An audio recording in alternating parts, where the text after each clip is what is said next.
Hello and welcome back to the channel. It's been a while since we've posted something, but we're getting the band back together right here, right now, kicking the production machine back into gear, making some incredible content. As a setting, Weird Dimensions offer near infinite potential. Q's going to teach you how to craft one of the game's iconic temples. Then, next week, he'll bring dynamism to your game board by building a modular bridge.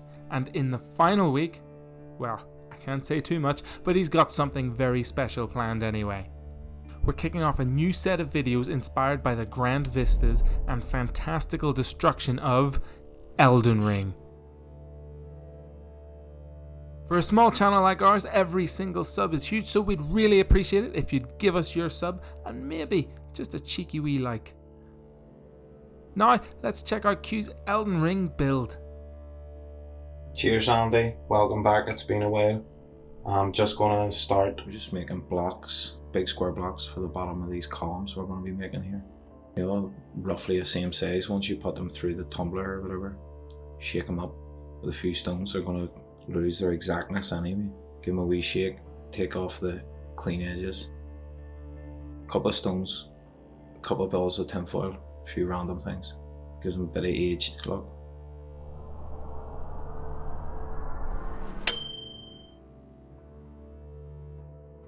You get two pieces of card the same size.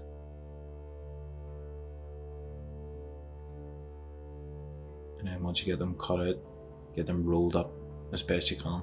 Just use a brush or something if it's not rolling properly for you. Doesn't have to be precise at this point because we want to put paper over the top of them.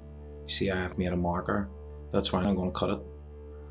But then I make a second mark on the outside when I get the width I want, so they match it on the other pillars. So when you roll them, they're all the same thickness. Get this wallpaper, seen it on Geek Gaming, bought a load of it about a year ago. Stuff's amazing for cobble work or stonework or whatever, especially when it's a difficult shape. He used it for roads and things, but you could use it for this or for walls or for whatever. We're going to be using a bit more of it now.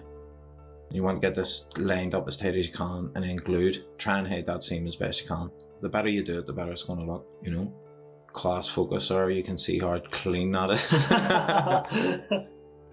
So once you get that done, blast out a couple more, because you're probably going to need a lot of them, depending on your project. For this project we only need 6 and 2 small ones.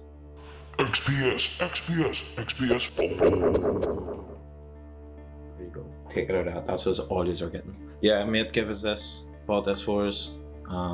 It isn't really expensive, but it does cost money, so we're going to use it sparingly here. Get as much out of it as we can. Make a few wee bricks out of the leftover. We just not want that. And then split these ones in half for floor tiles. 2 tiles for the price of 1.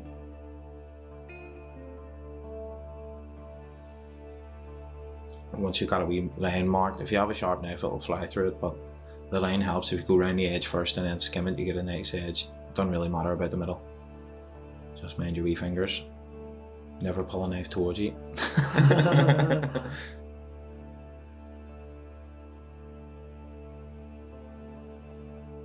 Same process again. Throw all them bricks in, shake it more.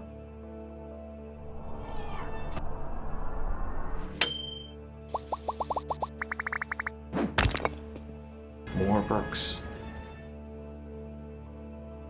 And these are just balled up pieces of tinfoil and sweetie packets and an old rough stone. This here rough stone gives you deep, like gougey textures. Then the weird one, the folded one, gives you random. And then the wee round one gives you a nice consistent pattern that you're going to get on all, you know, kind of bring them all together. Give you edges, a wee knock and all, show wear and tear, make it look like they're years old. Instead of a brand new piece of foam you've just nailed onto a piece of asbestos 340. So now with them wee bits of blocks you made earlier, we're going to glue them top and bottom of the wee pillars we made earlier. You don't need a lot of glue, but it does help if you can fill the center more and that, and then when you turn it upside down it should all blend. And then when you've got this concept, you can elaborate from just using these in a few simple shapes. Proper Blue Peter style, one I made earlier. And they're not, it's just the same idea, with a few extra shapes just to make an entrance of some description. They're a bit wobbly, but they'll firm up after the stuff goes on them. Whatever your base is using, I'm using an old floor tile here. And then just trying to find a configuration I like the look of here. After spending probably way too much time trying to find it, rather than just getting it done. One of them had a bad seam on them, so I wanted to hide that, so I put it folded over onto the ground. Obviously there's a million and one ways you can do stuff with it. It's really down to your own discretion and what you prefer. Didn't want to make tons of tiles, so I spread them out and then I'm going to bury them to make it look like it was completely overgrown. We cracked tile in there, not just added, having one lying on its side as if it had cracked it as it fell. The shape really doesn't matter, it's just an ruin. Too much. Right, once you get ahead of that, get a few basic wall builds, corners and all, strongest parts of the things. Then a few to just indicate a side part as if it's the foundation bar or the foundation bricks or whatever around the edges. And then back to the paper mache, you can never get away from it. Use that, it's great for making like muck because it's all uneven and has ripples in it. Muck does never the same. Use it to fill out space instead of using too much foam. Get the wee bits, make sure you get it right to the edges. Just dab it down and rip it off. You'll find your own technique.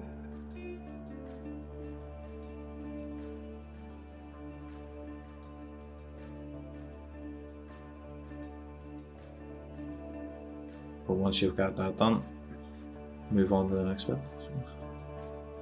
We'll have 3 different types of stone here. With bits of plaster there that look like floor tiles broken, so I'm going to take them and use them to kind of blend from the XPS to the paper mache. And then some rubble bits, different sizes. We'll finish it off with a bit of dust. You know, to blend it in. It's just kind of softening those edges from different gradients of sizes. This here bit looked like it was made for this. Trying to find a suitable place where it looks good. Return of the dirt box. A not so dirty dirt box. Get them into places that look like they should be. Wee corner bits, 90 degrees, made for the next brick, or the corner of the next brick. And then just move down gradients. Big to small, do wee clusters, wherever you want to fill out space.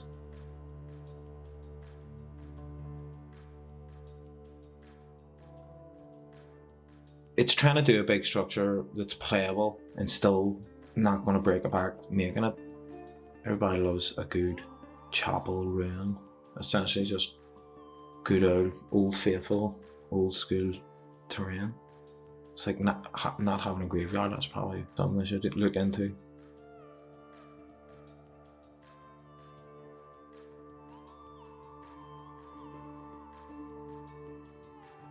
Now on to painting. One with a Havana brown here. It's a good chocolate brown colour, doing it around the edges of the gravel and anywhere you've done the paper mache. The edges of the gravel you can let brown a bit so it blends in. I'm going to use a wash over the top of them to blend it in properly, rather than having to paint it.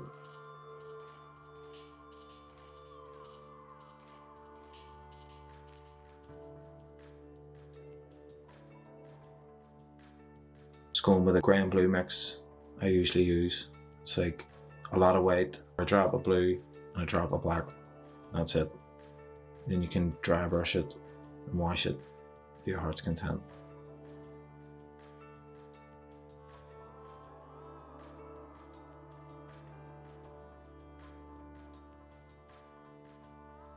On the columns here, I've just picked out a few of the individual bricks and painted them lighter colours and darker colours, just variations. A bit more white in the mix or a bit more black in the mix. Here's my wash. It's essentially just a load of cheap craft paint with some dish soap and plenty of water. Once again, do it to your own liking. I was just trying to get everything to blend here. Fill in them crevices. With the darkening, it makes your highlights stand out a lot better. It gives it variation, so it's not all this one homogeneous colour. You can see it filling in the things in the tops and recesses and then pillars. Looks great.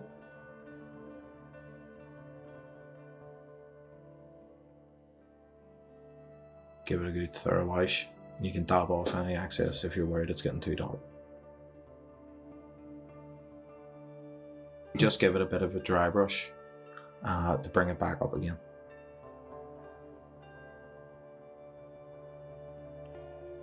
Catch all that edges and all that texture you put, all that time you put into texturing. And it really lifts it. There's nothing more pleasing than a dry brush. Maybe a base coat. You just really want to catch the edges, not like that. That's too much. Fuck's sake.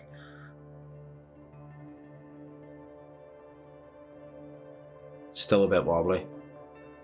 Actually break it and then have to refix it. It's much more sturdier.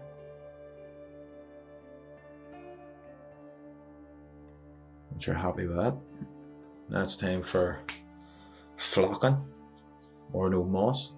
I'm going to make a wee mossed paste out of a darker flock and a little PVA glue. You can do it to your own consistency.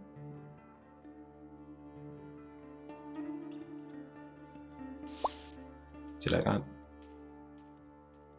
And all I did here is once you stick it on, let it dry, it's quite dark, and just give it a yellow dry brush, like literally barely touch the tips. It makes it a lighter green. It has a fade, you know, and the tips of moss usually has that yellowy, like a bit of grass underneath. You ever see how it bleaches?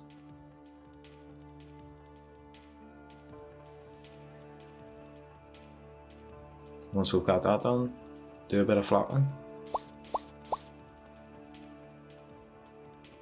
Using these wee flower clumps. I rip them up. You can't stick them down as they are, but if you pull them apart you get much more out of them. You can just distribute it more evenly. 2 wee skeletons me and the editor made out of other skeletons, just cut them up and re-glued them. Bit of green stuff. I'm gonna mount these on the pillars as if they were murdered as the place was being burnt to the ground.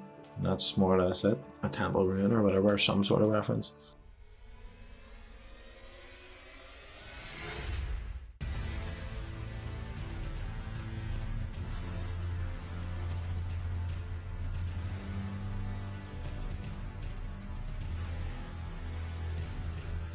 I mean, it turned out well. I do love how the moss comes out. You know, that yellow dry brush is great for all boards, you know. Do we explain why we went for the sort of Elden Ring reference? Yeah. Supposedly it looks like Elden Ring stuff. Take it out of that, Elden Ring. You can do stuff in the middle of the pillars, you know, an objective or some exercise with Ghost, I don't know. That means you put it on a treadmill. I hope you enjoyed this one. Until next time. Yeah, if you're interested, become a Patreon or check us out on Instagram. Q Creates. Thanks, Q. I'd also like to give out a shout to our editor. We're looking forward to seeing what he's come up with next. That's everything from us, and until next time, try hard. Trihard games.